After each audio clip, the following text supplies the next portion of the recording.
Good morning, happy Friday, and welcome to Downtown Dallas's State of the Downtown Market.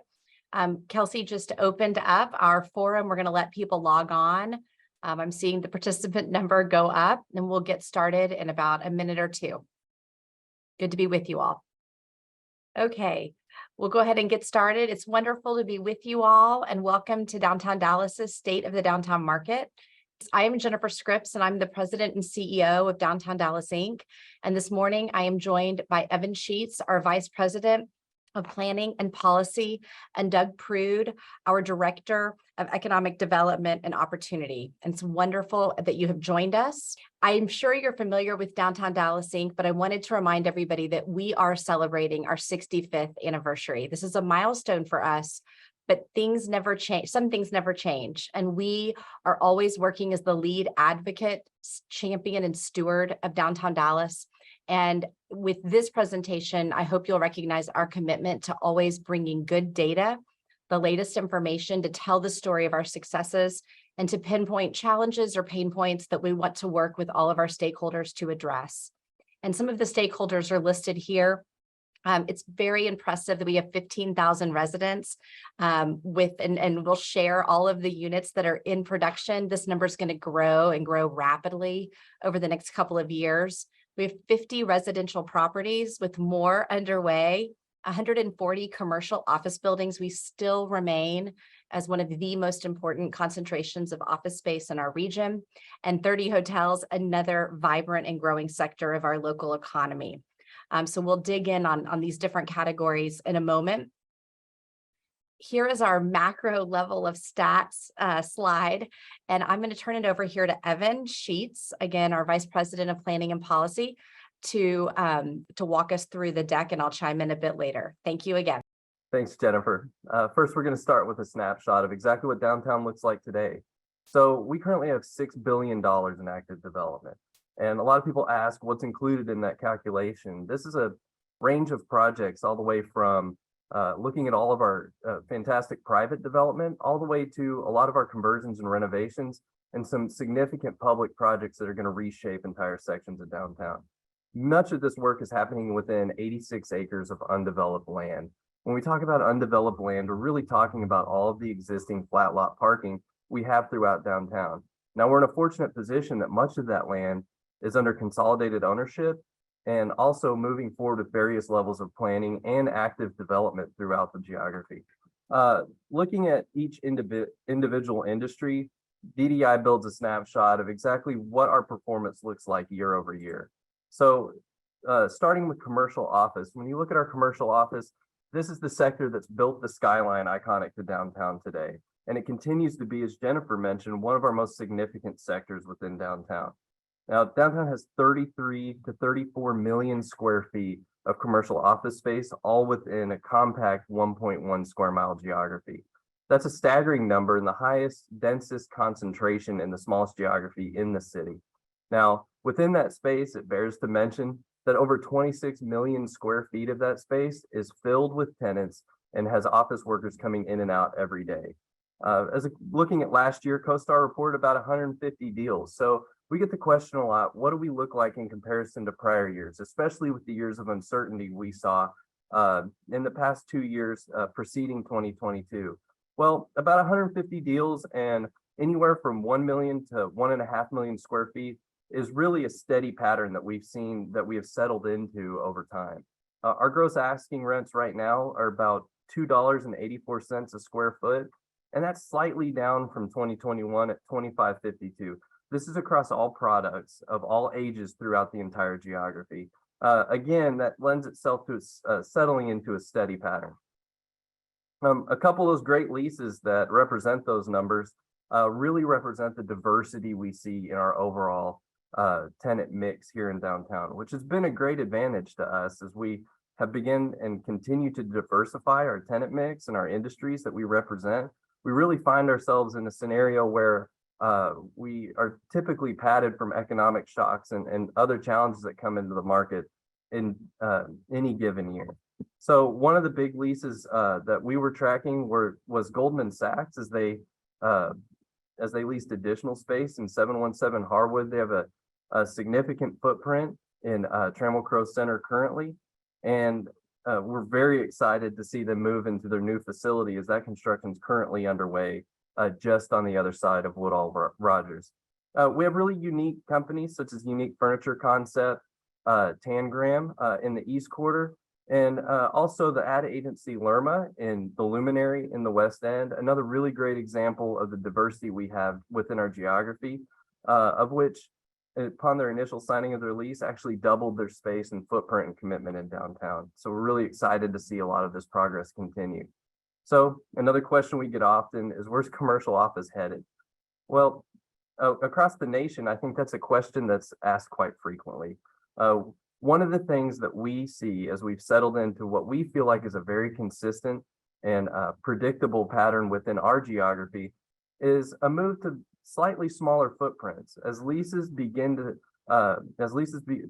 begin to terminate and folks begin to re-sign, we see a lot of different companies looking at how do we have a smaller footprint that represents a different way of working today.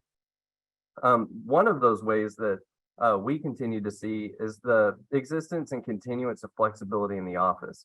Now, what that's done is really created additional opportunity in our district, and I'll talk more about that in a minute. But I think one of the things that's really important is that DFW really has been a lead. Texas in general has been a lead, DFW, and really downtown continues to lead the charge in bringing people back to the office. And a lot of that's due to the urban environment we have. If we think about what brings an employee into the office, it's the ability to be in a dynamic area filled with amenities that really is different from working in a different type of suburban space or even at your home.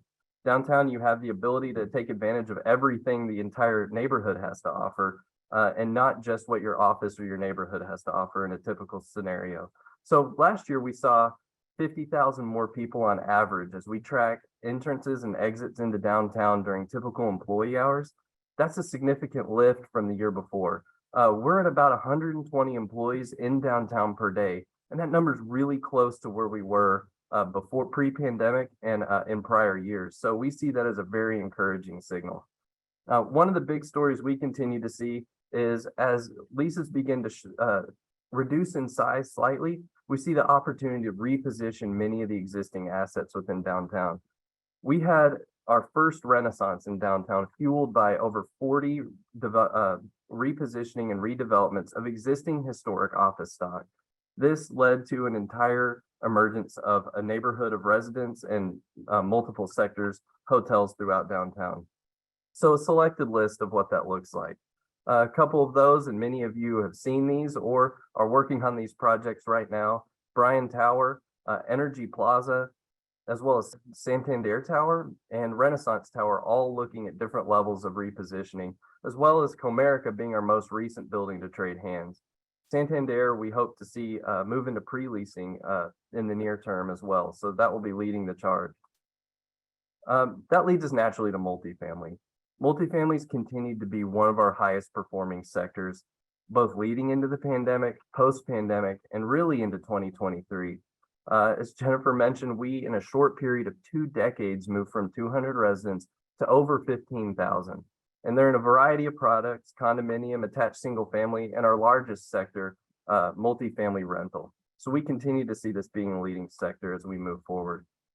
As of 2023 first quarter, we have 1,300 units that are currently under active construction in downtown, roughly 1,500 in various stages of planning, pre-development, and due diligence. Among those 1,300 that are currently under construction, significant portions within existing structures restacking and repositioning their asset in order to add additional uses within the building, which is another exciting opportunity to change the face of downtown and really create a lot of additional vibrance and additional residents in our neighborhoods. Looking at 2019, we've seen a steady increase in average asking rent per square foot. $1.87 is about where we stood in 2019, and we peaked in Q3 2022 at $2.34. We've had a lot of deliveries since then. So now we're seeing those levels increase or start to steady to a degree at about $2.25 a foot. And we think that is something we expect to see as we continue to see deliveries. Now, throughout 2023, 2022, 2023, we've been about at 90% or above occupancy, even with the amount of deliveries we've seen. So it continues to be a high performing, very strong market with significant demand. The average luxury unit that's built currently is at or above $3 a foot.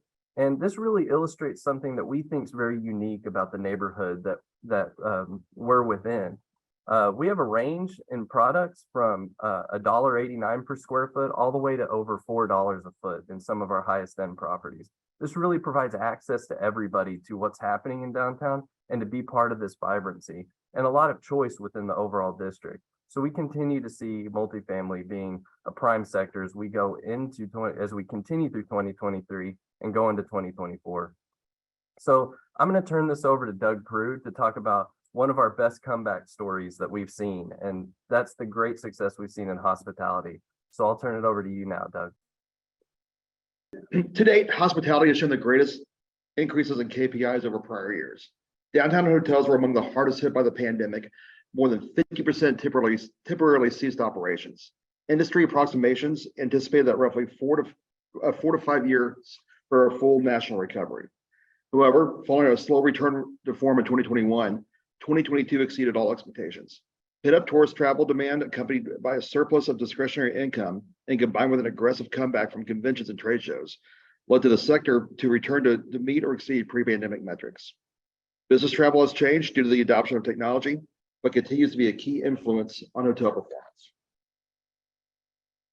In 2022, downtown welcomed almost 3 million visitors. In the fourth quarter, hotels enjoyed a fantastic October, averaging 71.2% occupancy, improving on the prior year by 19%.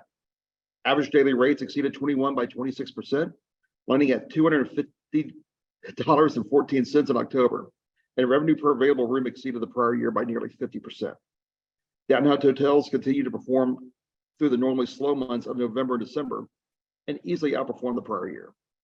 So far in 23, hotel occupancies in each month of the first quarter have exceeded 65%, peaking in March at 70.7%, thanks in no small part to large conventions that have packed the CBD.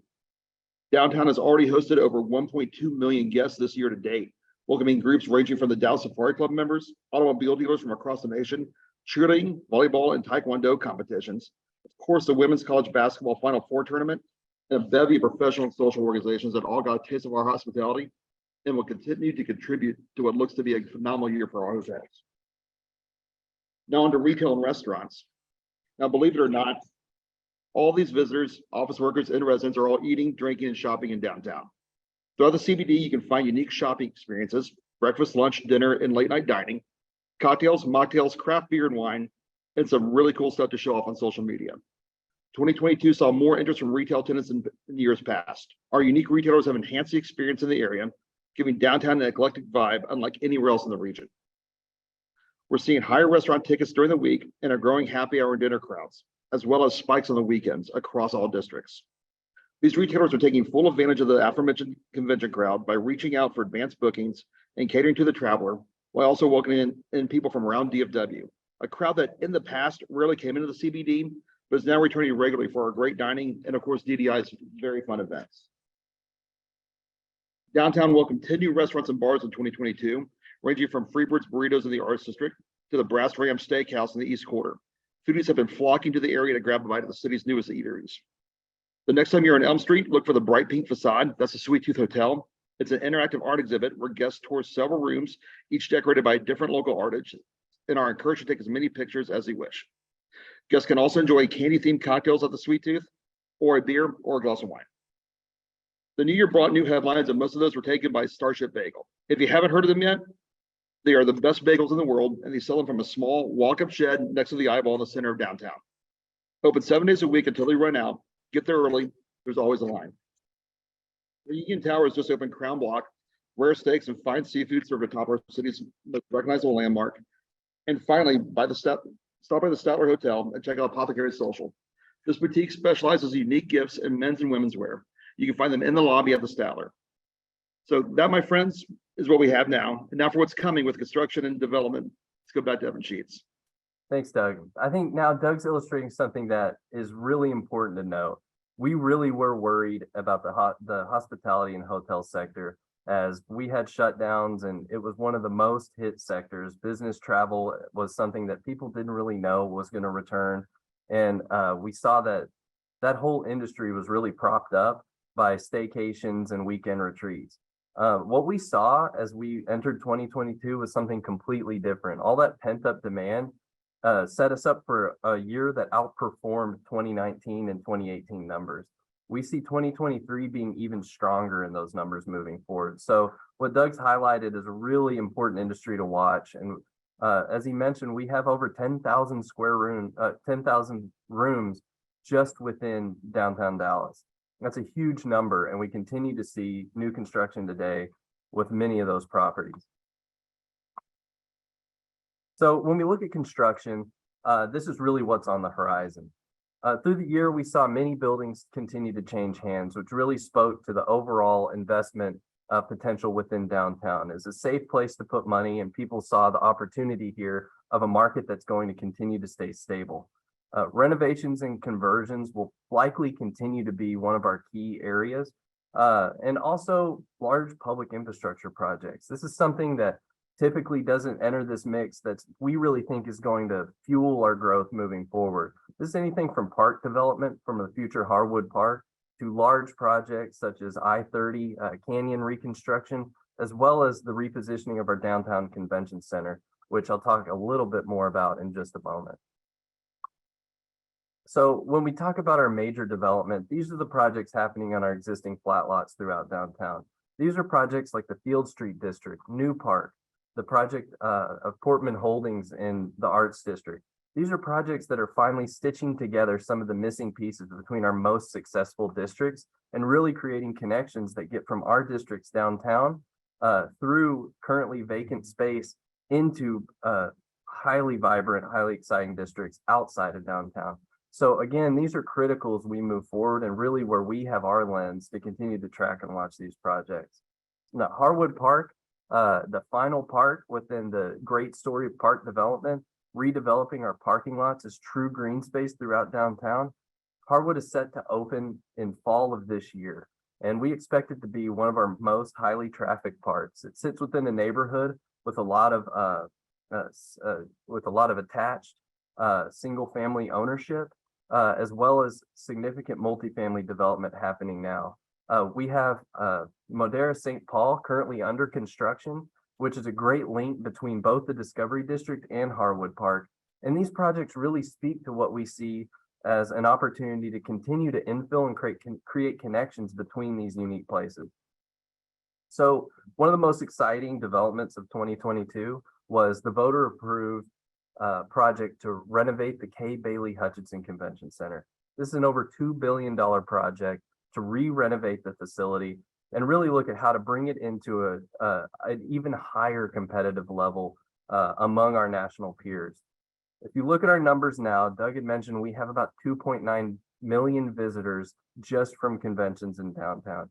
You can imagine that that is a significant source of success and revenue for our downtown retailers, and all of us benefit from their success by having those options for both lunchtime and for residents to have options for dining and eating here within the local geography. One of the greatest advantages to being in an urban context is you can meet all your needs in a very small space.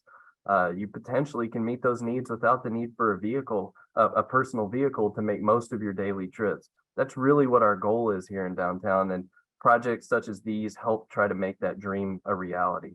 The convention center is exciting, because it is going to be a brand new state-of-the-art facility. But for us, one of the even more exciting aspects is this project frees up over 30 acres of existing land occupied by the existing structure. If you've been to a convention, you know that one of our challenges is we do have a gap in the urban fabric between the convention center and our most successful districts, such as the Discovery District, as well as the Main Street District in downtown. And for a visitor, that's a lot to overcome, to know where you're supposed to go and feel comfortable in that journey. So with the freeing up of this land, we're actively working with adjacent developers and potential development interests to reposition that in partnership with the city as an entirely new neighborhood, both linking downtown and the Cedars and linking the front door of the convention center into the heart of downtown. We see this as a great opportunity unique and not paid for by taxpayers, but really paid for through the success of our hotels and the success of our conventions and tourist activity. So we'll continue to track this project. Excitingly, it's moving very quickly, and we hope to see this move forward and break ground in 2024. So this has just been a high overview of a lot of what we track, and we have full details within our Downtown State of the Market report. I encourage all of you to go to downtowndallas.com to download that document. We regularly update with new facts and figures, and we'll put announcements out as that's updated, but please utilize that resource to help sell downtown and to know exactly what's happening here in our neighborhood. Also, we have the Downtown Dallas Now website. This website is a outward-facing website telling the story of the great success of downtown to date. It talks about all of our sectors and why you would want to be here as a company. We put this out for everyone to utilize and have the ability to tell that story and attract additional talent into downtown. Also, within the same website, downtowndallasnow.com, we have now launched a virtual tour. This is open to everybody to utilize and use, and it highlights most of our existing development, as well as a lot of our new great stories and some of our great successes from the past in each of our unique neighborhoods, as well as highlighting potential development opportunities. So continue to log on to our website, utilize these resources to help us tell the downtown story. So with that, we're going to open up the floor for questions. And so please share any questions you have, and Doug, myself, and Jennifer will share answering them together. Thank you so much, Evan. We do have one question that's come in, I think via phone text, which is about the excitement around Harwood Park, which is our last park to cut a ribbon on and officially open. It'll open by the end of the year. We have learned, probably common sense, we don't open parks in August or September or early September in Dallas. I think there's a tentative date set, but we will plan a full, weekend to weekend series of activations and events. We also have launched a new sponsorship program at DDI. So if anyone is interested in being part of these events, please reach out to myself or Shalissa Perry on our team, but we'll have family-friendly events. Again, that neighborhood has quite a few families with young children, and it's going to have, I think, the coolest playscape in all of downtown with the mammoths and their trunk slides. And then there'll be some events after in the evenings that are more geared towards daytime workers and young professionals. So look for that. But we're thrilled to be completing this phase of park development in downtown. Any other questions? Are there any updates on the New Park Dallas adjacent to City Hall? Evan, you want to take that? Yes. So as many of us saw last year, New Park, a significant development located behind City Hall. And for those who don't know, this would be a development including residential, retail, commercial office, as well as hotel use on the 3 existing parking lots behind City Hall, linking back to I-30 and the Cedars. This project had a significant award for additional public participation with the city, and continues to work with us and others to look at potential tenants, as well as an initial launch of multifamily units on that site. So we're excited to continue to partner with Hope Global on that project and look forward to seeing additional announcements move forward in the near term. One thing I might add on that too, Evan, is that the new DISD K-12 high school, or pre-K to 12 high school, they did clear the site, and that's in partnership, I believe, with Hope Global and KDC and obviously DISD. We're thrilled to be, and we did get reassurance that that is moving forward from the district pretty recently. Yes.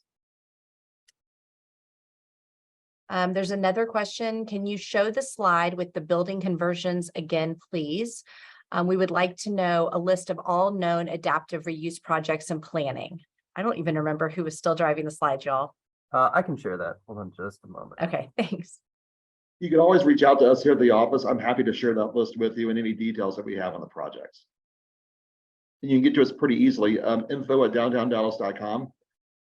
Oh, and I should also point you in the direction of our development map that's on the doing business tab on our website, downtowndallas.com. There's an interactive development map where you can look through the geography, click on the colored squares, and find out what's going on where. Thanks, Doug. And yeah, to the initial question, sorry, it took me a moment to bring this back up. I think this is somewhat as much press as it's received. It's really an undertold story nationally. Really downtowns across the nation right now are looking at what do they do as the patterns in commercial office from a lot of the stock that was built during a commercial office boom has begun to age, and a lot of those assets need some form of repositioning. I think Trammell Crow Center is a really great example of how an existing asset can be renovated and be brought into a state where it can command significant attention that building commanded, leasing up to within the 90 percentiles in a very quick manner.